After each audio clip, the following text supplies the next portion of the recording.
Barbara. Today I'm showing you how to make delicious cucumber bites 3 ways, with cream cheese and sesame seeds, cream cheese and onion, and cream cheese and lox spread.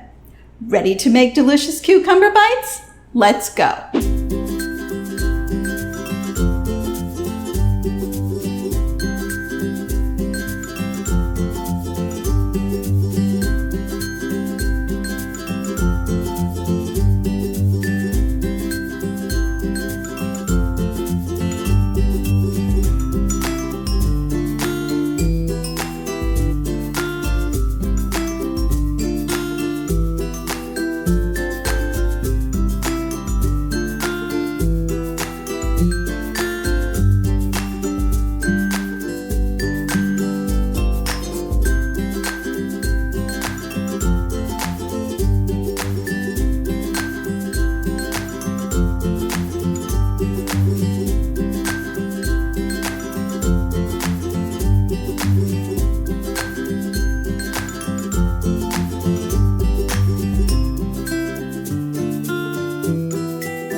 Thanks for watching. You can find the full recipe in the video description, and be sure to subscribe, like, and follow. And check out more of my videos for recipes you can easily make at home. See you there.